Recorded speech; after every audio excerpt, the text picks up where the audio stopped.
So a friend of mine, Steve Brown, lent me his little tiller a couple days ago and got it out this morning to give it a try and see how it's going to work on the ground that I've spaded over. And so far I like it. It seems to be working really well to tilt the top layer of about an inch or so of the soil to break up the clods and smooth it out enough that I could start raking it and forming my permanent beds. So I have 2.5 beds completed so far. The third one here I'm still working on spading it up. So I got about half of it spaded. And this morning I ran over it with the tiller, which is more of a tilther, just creating good tilth on the top layer and not really deep tilling or disturbing the soil down real deep.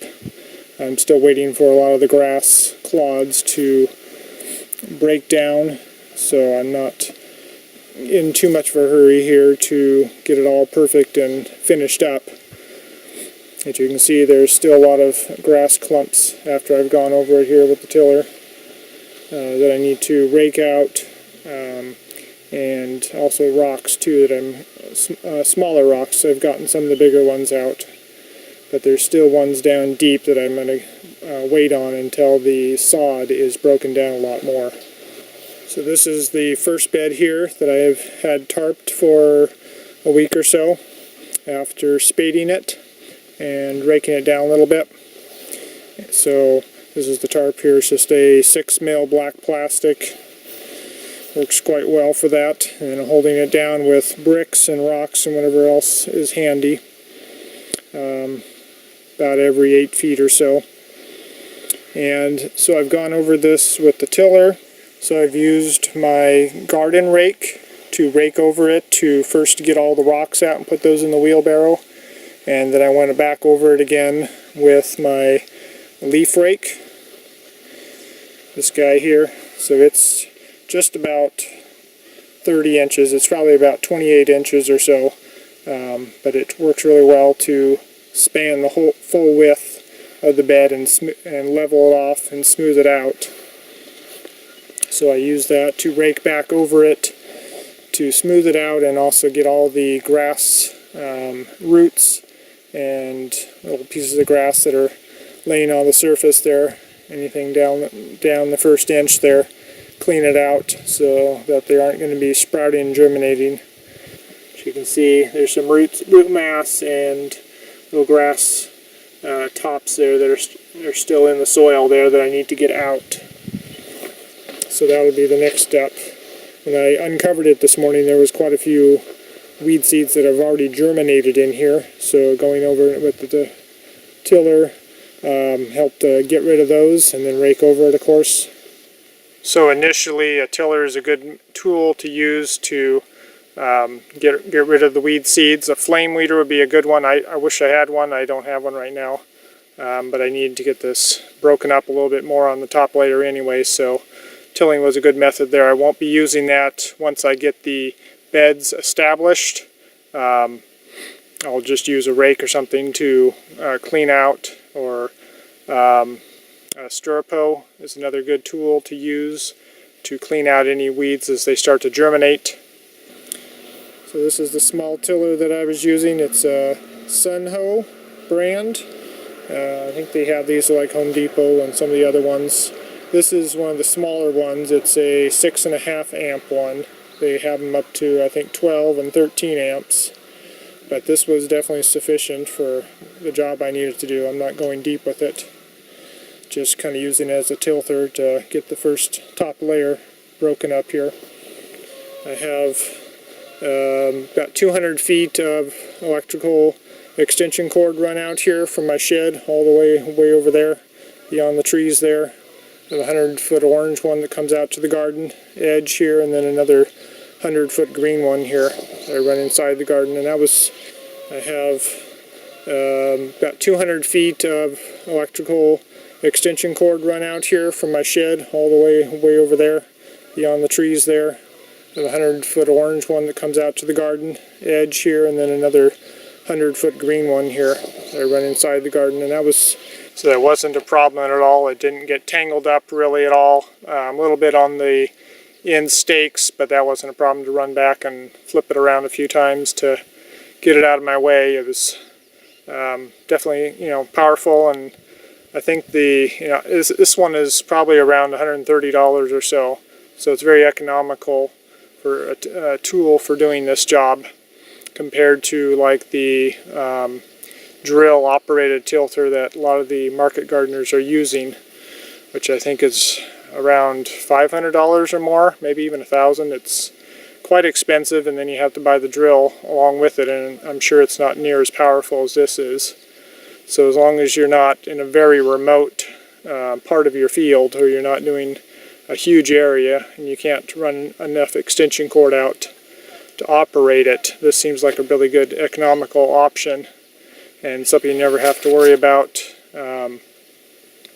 replacing the battery or an expensive drill burning out or something because you ran it too many hours at once or something like that. So I think it's really important to practice a sustainable form of agriculture when you're growing for your family or your community, to find a way that builds up the soil and increases the soil organic matter.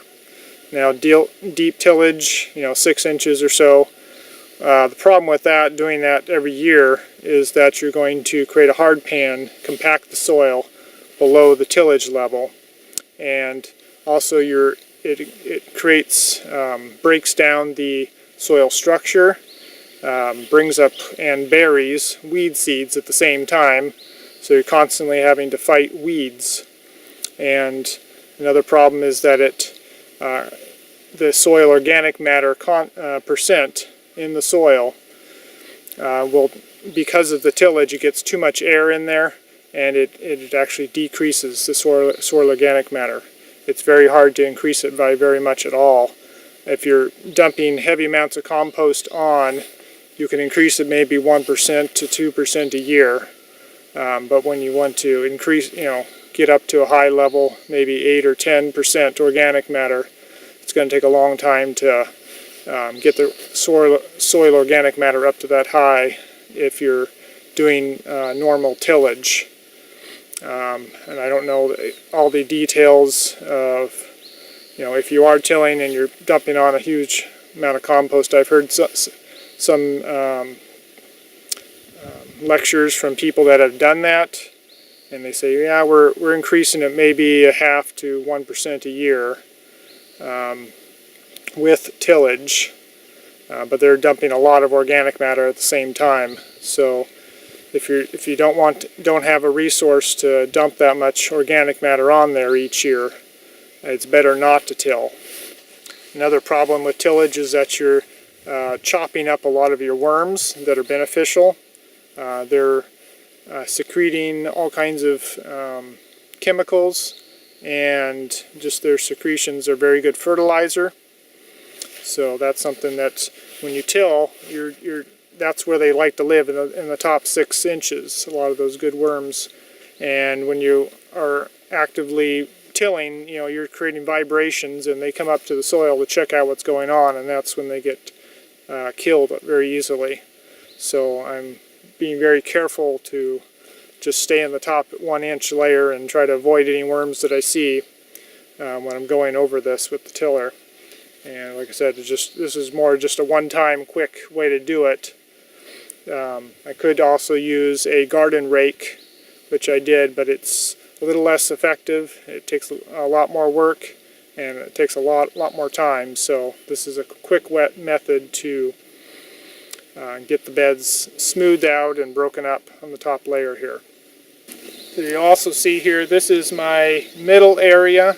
I have beds on that side and beds on this side, and this will be my perennial hedgerow. And those are very important because they provide habitat for beneficial insects.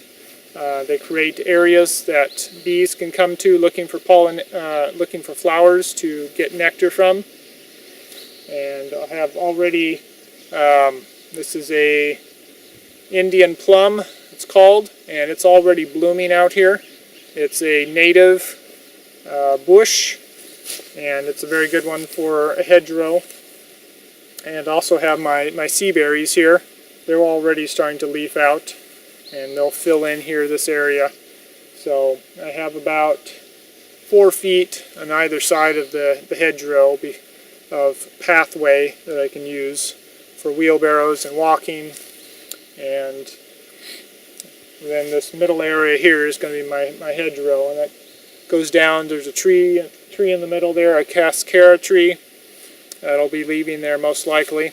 It provides a little bit of shelter, a little bit of sun, protect against the sun during the heat of the summer. Another more habitat for birds and other animals and insects. A lot of the beneficial insects really like the woody, bushy material, and a lot of the more annual bugs, and which we usually call pests, like flea beetles and some of the cucumber beetles and things like that, that are born each year, and they really like the more grassy areas. So I like to try to get rid of as much of the grassy areas as possible and have more shrubby areas to attract those beneficials. So here you'll see already in March 16 we have little flowers coming up on this Indian plum. So it's quite a pretty little bush. It's not real full. I would like something a little bit more fuller for my hedgerow, but it does.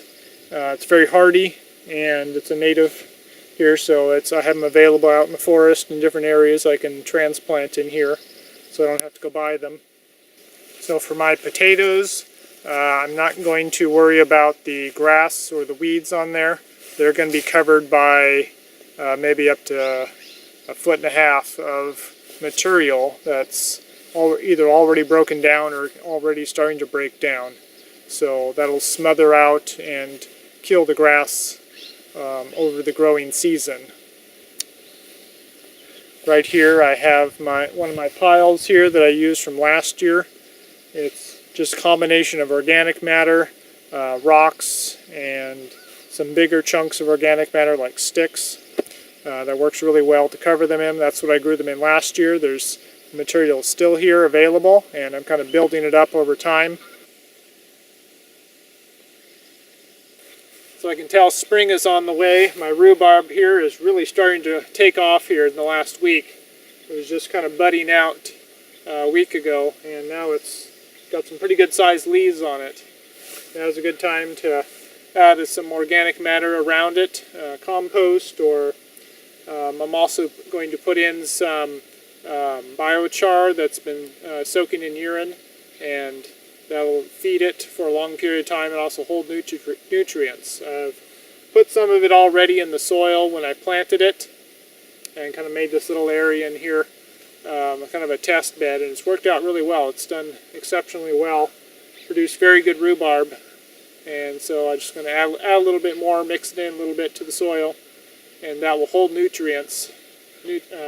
Rhubarb really is a heavy feeder and requires a lot of nitrogen to keep it going, and so it isn't quite so sour.